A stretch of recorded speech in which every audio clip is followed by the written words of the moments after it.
আল কোরআন।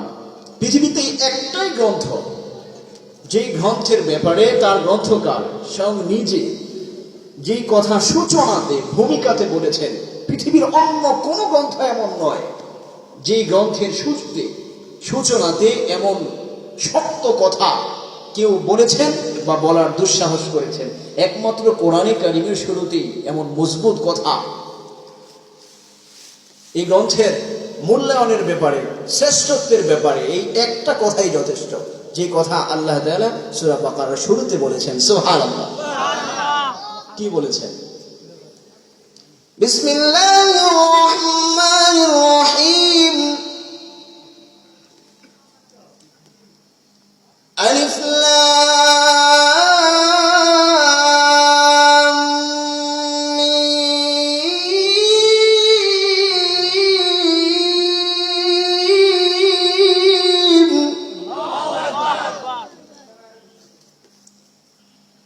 যালিকাল কিতাবু লা রাইবা ফীহি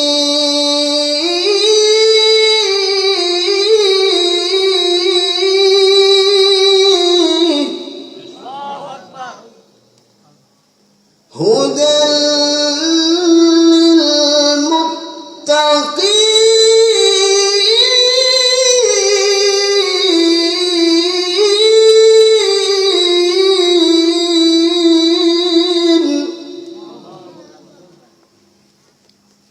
এটা এমন এক গ্রন্থ, এটা এমন এক কিতাব,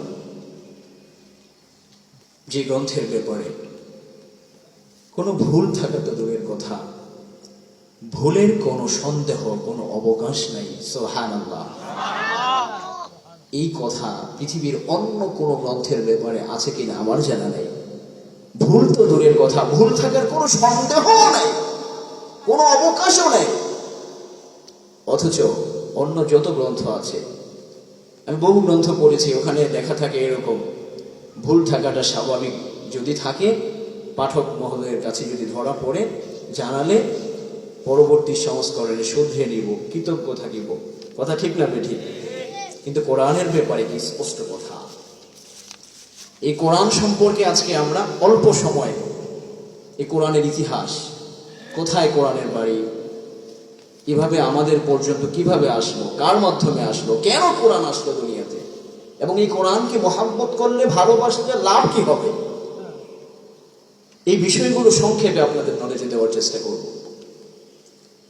প্রথমেই এই গ্রন্থটির নাম যে কোরআন, এটা কোত্থেকে, কে নাম রাখছে এই কোরআনের?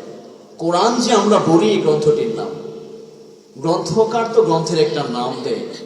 এই কোরআন বা এই গ্রন্থটিকে যে আমরা কোরআন বলি, এই নামটা কে দিয়েছে? আল্লাহ দিয়েছে। কোথায় দিয়েছে? আল্লাহ দিয়েছে। 13 নম্বর পারা 20 নম্বর পৃষ্ঠা সূরা হিজরের 2য় আয়াত। আল্লাহ তাআলা এই গ্রন্থের নাম যে কোরআন, এটা আল্লাহ তাআলা ওখানে বলেছেন, তিলকা আয়াতুল কিতাব, তিলকা আয়াতুল কিতাবি ওয়া কুরআনিম মুবিন। সুবহানাল্লাহ। তিলকা আয়াতুল কিতাব ওয়া কুরআনিম মুবিন। কিতাবের আয়াত, স্পষ্ট কোরআন। এখানে আল্লাহ তাআলা যে কোরআন, কোরআনের নাম যে কোরআন, সূরা হিজরের 2য় আয়াতে আল্লাহ কথা বলেছেন। প্রশ্ন জাগতে পারে, হুজুর কোরআনের নাম কোরআন রাখা হলো কেন? অন্য কোনো নামও তো রাখা যেতে পারতো, কোরআন বলে কেন সকলে? এর দুইটা কারণ। কয়টা কারণ? কোরআনকে কোরআন নাম রাখার কয়টা কারণ? আমি তো আগেই বলছি, আমার সাথে কথা বলতে হবে, ঘুমাইলে হবে না। কোরআনকে কোরআন নাম রাখার দুইটা কারণ। কয়টা কারণ? 1 নম্বর কারণ হচ্ছে, কোরআন শব্দটার অর্থ হচ্ছে পঠিত, যা বেশি পাঠ করা হয়।